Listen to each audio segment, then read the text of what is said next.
A series of explosions rocked Gaza this morning, with multiple blasts visible and audible from southern Israel. Gaza's civil defense agency said Israeli strikes killed 44 people across the war-ravaged Palestinian territory on Tuesday. Israel's military said it has conducted a wave of strikes on over 670 Hamas targets in Gaza over the past week as part of Operation Gideon's Chariot, as new operation aimed at eliminating Hamas's military capabilities. According to local medical workers, Israeli strikes have killed more than 500 people in the past 8 days as the military campaign has intensified. Health authorities in Gaza claim that the Israeli campaign has devastated Gaza, pushing nearly all of its 2 million residents from their homes and killing more than 53,000 people, many of them civilians.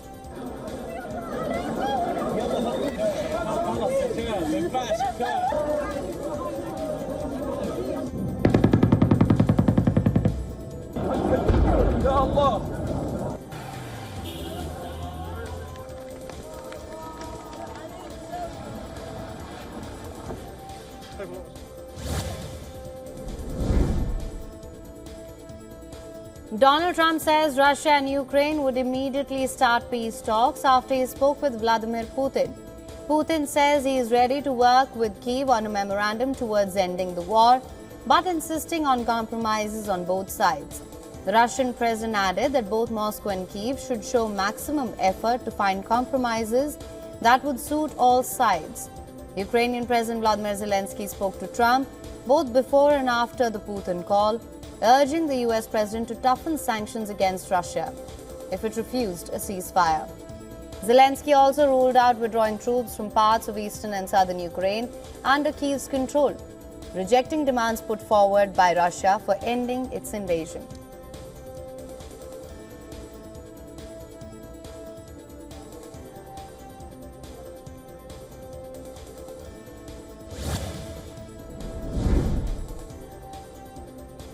Former United States President Joe Biden's cancer diagnosis has rekindled questions about whether he deceived the public about his health while in office.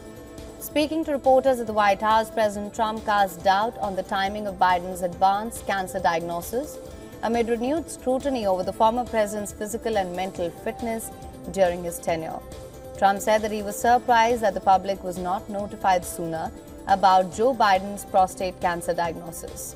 Biden's office disclosed on Sunday that the former president was diagnosed with an aggressive form of prostate cancer that had spread to his bones.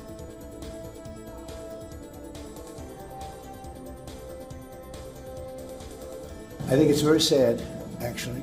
I'm surprised that it wasn't, the public wasn't notified a long time ago, because to get to stage 9, that's a long time.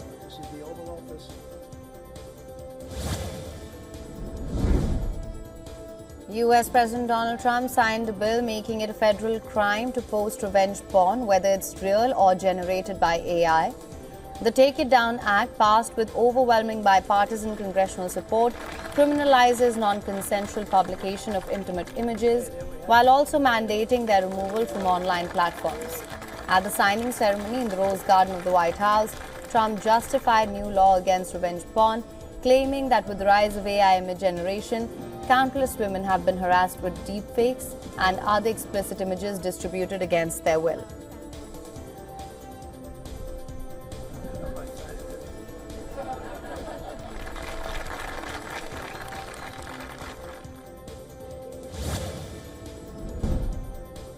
The U.S. Department of Homeland Security has announced a successful implementation of its self-deportation program, where undocumented migrants can receive $1,000 in travel assistance to return to their home countries. The first group, consisting of 64 undocumented migrants, took off from Houston, Texas, while 38 of the migrants arrived in Honduras. The other 26 went to Colombia. They were given the stipend and possibility to return to the United States legally in the future.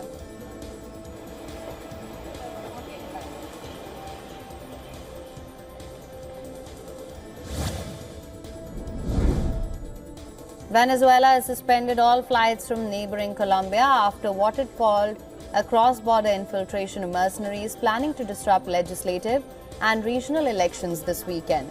Interior Minister Cabello announced the immediate suspension, citing concerns over national security. According to Cabello, 38 individuals, including 17 foreigners, have been arrested in connection with the alleged plot. The minister claimed that these individuals were planning to attack foreign embassies, hospitals and police facilities. The suspension of flights was confirmed by Venezuela's aviation authority, effective until the 26th of May. Colombia's Civil Aviation Authority has also acknowledged the suspension and is working with Venezuela to resolve the situation.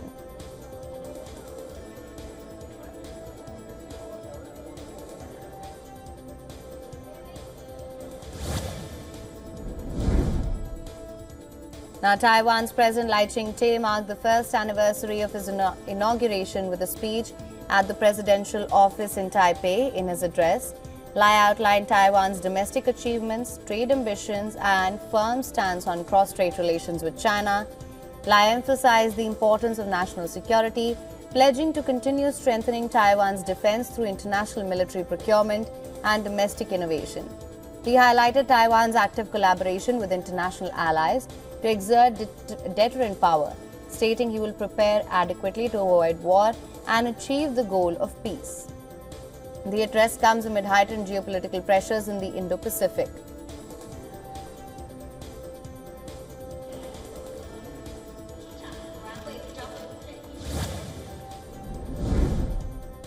El Salvadoran authorities arrested Ruth Lopez, a prominent human rights and anti-corruption lawyer, over accusations of embezzlement, while she served as a state official.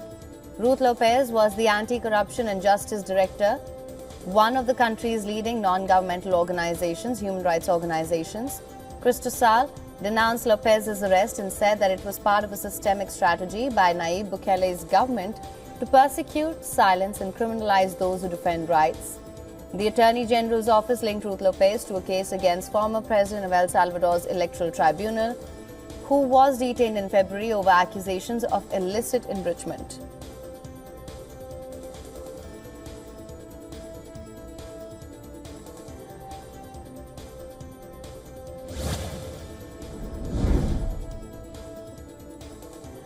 The New Zealand government has offered the vote over the rare suspension of 3 indigenous lawmakers from Parliament, following the performance of the haka, the Maori ceremonial dance, during the reading of a contentious bill last year.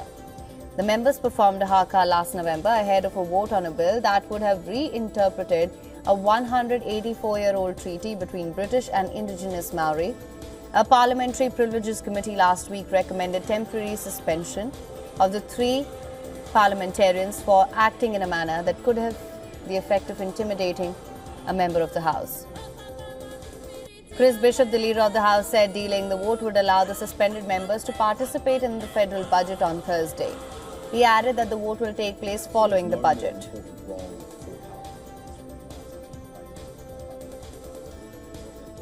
Focus rightly on the budget and the details of it rather than...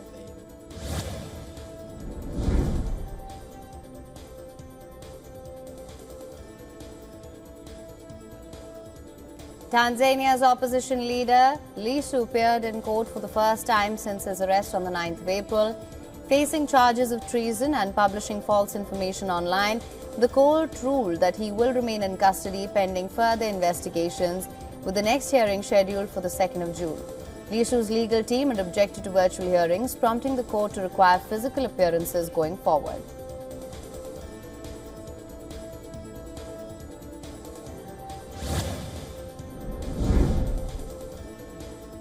Japanese Prime Minister Shigeru Ishiba reprimanded Farm Minister Tako Ito for claiming that he never buys rice because he gets it free, provoking the ire of consumers facing soaring prices. The Prime Minister described the remarks as extremely unfortunate, adding that the Agriculture Minister's job now is to provide solutions to soaring rice prices. Japan's government had released some of its emergency stockpile of grain in recent months, with Agriculture Minister Ito weeks ago lamenting the hardship experienced by consumers.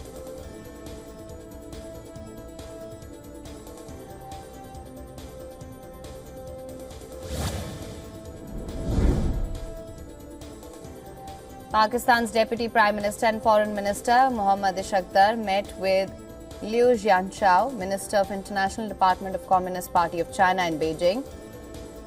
The meeting aimed to enhance cooperation between the two nations.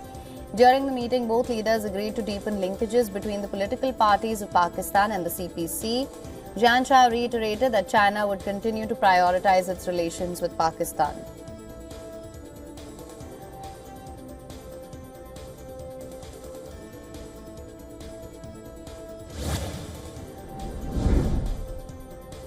Microsoft CEO Satya Nadella said the company's cloud servers will now host Grok from Elon Musk's XAI. This days after the chatbot went off the rails with talk of white genocide in South Africa.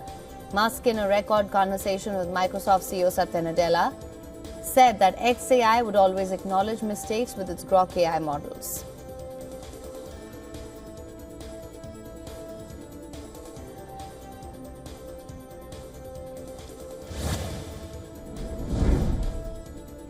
Several tornadoes swept across Oklahoma and Arkansas on Monday that forecasters warned was capable of producing large hail, damaging winds and flash flooding in several areas. Residents in parts of eastern Oklahoma and western Arkansas were advised to seek shelter on Monday evening.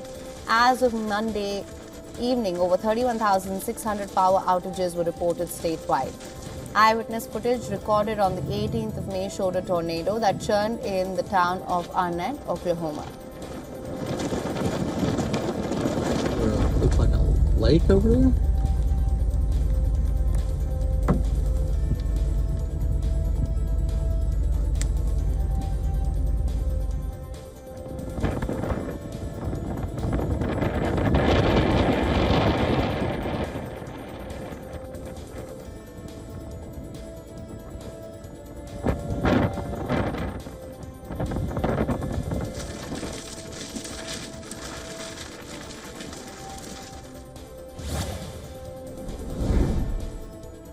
Trade-related uncertainties, ballooning fiscal debt and weakened confidence about enduring U.S. exceptionalism have weighed on U.S. assets, with the dollar being one casualty. Investors see the currency losing more of its luster as the greenback comes back to earth from lofty valuations. The Trump administration's tariff salvo this year prompted investors to cut exposure to U.S. assets after a long period of overperformance. While the U.S. currency steadied somewhat in recent sessions as investors took heart from a truce in the ongoing U.S.-China trade war, it came under renewed selling pressure after ratings agency Moody's cut the United States' pristine sovereign credit rating by one notch.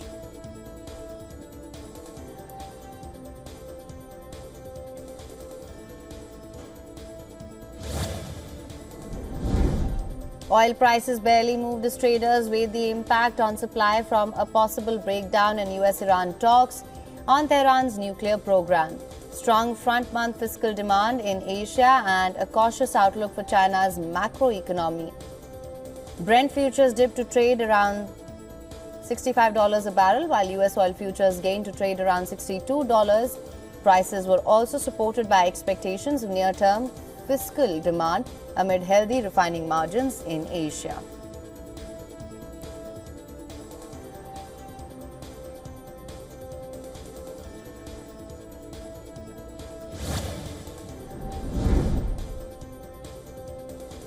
Australia's central bank cut its main cash rate by 25 basis points to two-year low of 3.85%, citing a darker global outlook and cooling inflation at home, though it also remained cautious on further easing. The Australian dollar fell 0.4% and three-year bond futures rose 2 ticks to 96.37. Wrapping up a two-day policy meeting, the Reserve Bank of Australia said upside risk to inflation had diminished while international developments were expected to weigh on the domestic economy.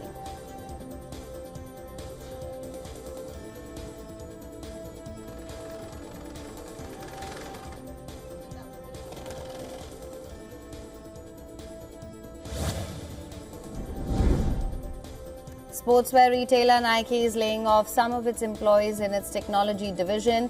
Nike will shift some of its work to third-party vendors, according to a statement from the company. It did not specify how many employees were laid off.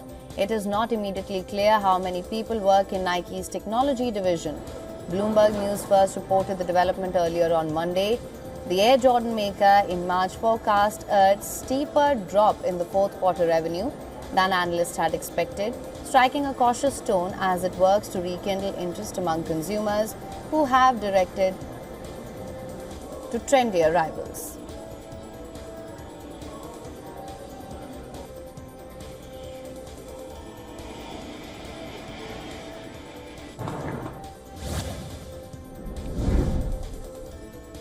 As global travel continues to rebound, so do scams targeting unsuspecting tourists. New data published by MasterCard shows a significant rise in travel-related fraud, especially during peak vacation seasons. In fact, reports indicate scams jumped 18% in the summer and surged another 28% in the winter of 2024 alone. The report suggests travelers are increasingly falling victim to fake bookings, misleading tours, and fraudulent agencies.